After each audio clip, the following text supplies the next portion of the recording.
Well, hello again, sports fans. This is the second session with my new Quantum Venture quadcopter.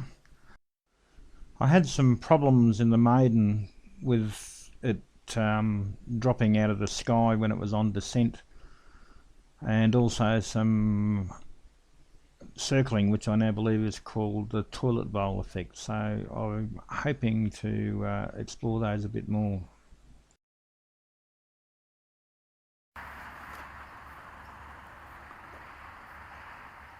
So here we are back in my local park. So before starting the session, I went through the compass calibration process. I thought that might have been contributing to the toilet bowling I was seeing yesterday.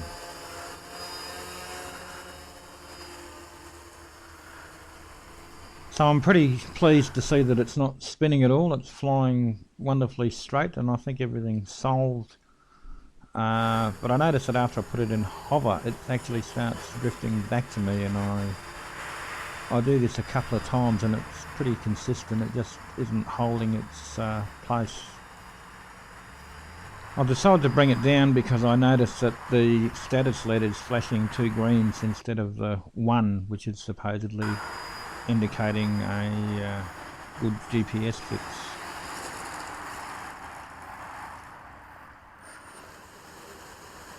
So I reboot the system and let it sit there for 5 minutes before taking off again.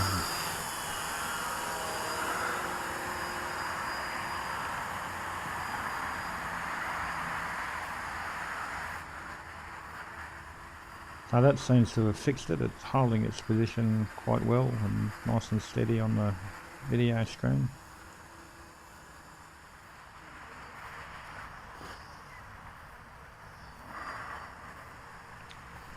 So I just set it to hover fairly low in front of me, and looking at this video I realise it's pretty hard to see against the tree line. So it's there.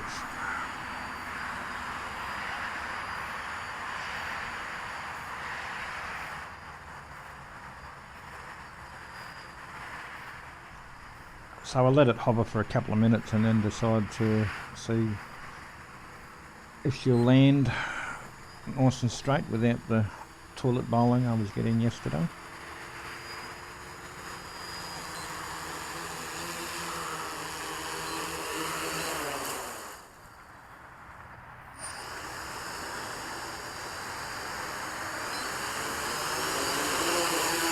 So overnight I figured out how to program return to home failsafe on my transmitter. So I decided to fly down to the other end of the field and put it in a low hover to see what happens. Stable. I'm going to hit the failsafe.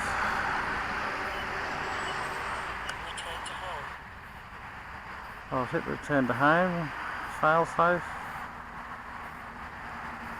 It's going up.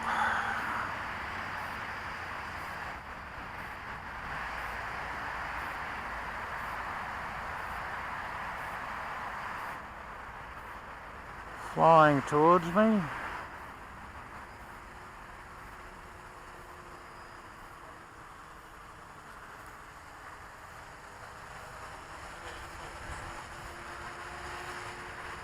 The lights are flashing to indicate it's in failsafe, so it's hovering up above.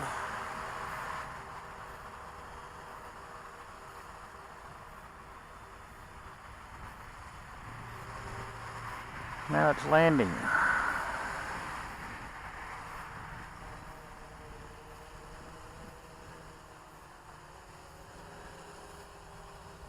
I haven't seen one of these do this before, so it's quite interesting. But it's about this point that I get concerned that it might try and land on the briefcase I've got there and hang up a leg. So I try and switch it out of failsafe into attitude mode, but I stuff it up. Altitude mode, GPS mode. Turns out not to be necessary. It misses the briefcase by a few inches. Well, that worked very well, I thought. Okay, so we're off again. So during the maiden yesterday, I fell out of the sky a couple of times when trying to land, and in both instances it was just after the 7-minute timer on my transmitter had gone off. 20 seconds. Both times I measured the battery voltage after it came down and it was fine, so I was speculating that it might have been something to do with the low voltage cutout, which I haven't spent any time looking at. I just left the defaults on. 4, 3, 2, 1, 0.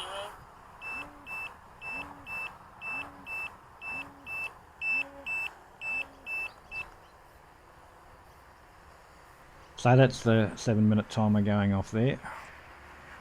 So I just decided to put it in hover for a couple of minutes and see what happens. It looks a little bit windier up there. Can have a look around.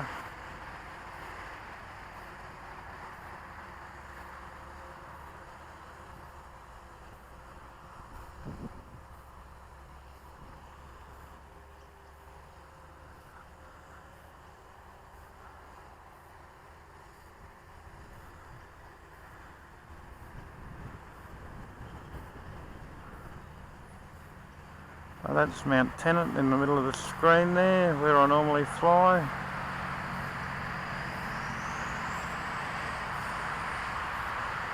That's the lake.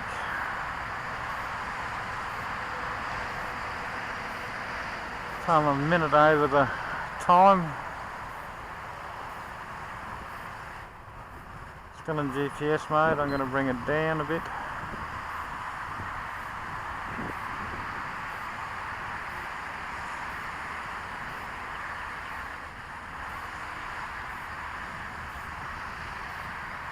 So it starts to drop fairly quickly, which is exactly what happened yesterday. It was only after reviewing this video that I realised that I just didn't have enough throttle on it. It was well below halfway. So that was 8 minutes and 30. So I leave the same battery in and decide to take off again and see if I have any more problems. I try to keep it in relatively close where I can keep an eye on the status LED just to see if it does go into some strange mode when the battery gets lower.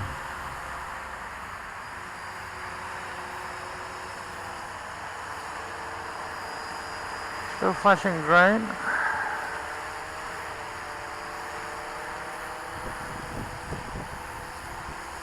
So that's almost 12 minutes.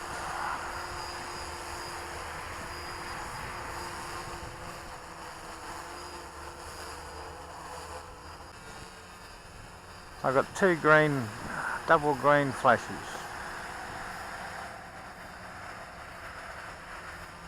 Not sure what that means, but I'm going to try bringing it down.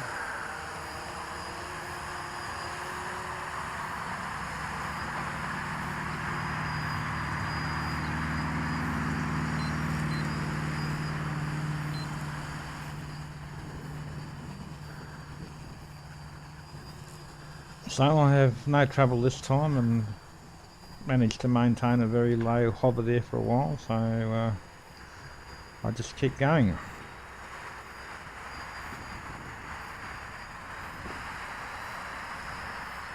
So that's 14 minutes.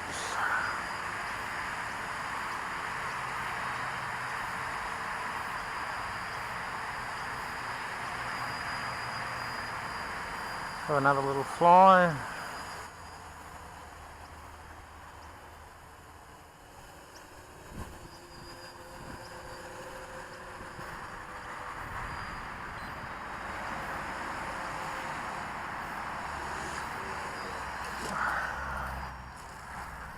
So she dropped down then, very suddenly, I'm not sure why. That's 15 and a half minutes.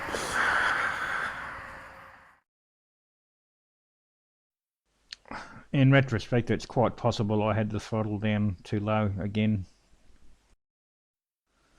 So it looks like just because there's one green LED flashing doesn't mean that you have the maximum GPS lock, is one thing I've learnt. I'm still a bit concerned about the status LED flashing double green. I'm not sure what that means. The manual suggests that it means the sticks aren't centered, but I don't think that was the case in this instance. Anyway, I'll do a recalibration of the sticks before I take it out next time and see if it makes any difference. The other difference on this flight, I guess, was the fact that there wasn't very much wind, so that may have also been a factor. But all in all, I'm pretty happy with it. Looks like there's more videos to come.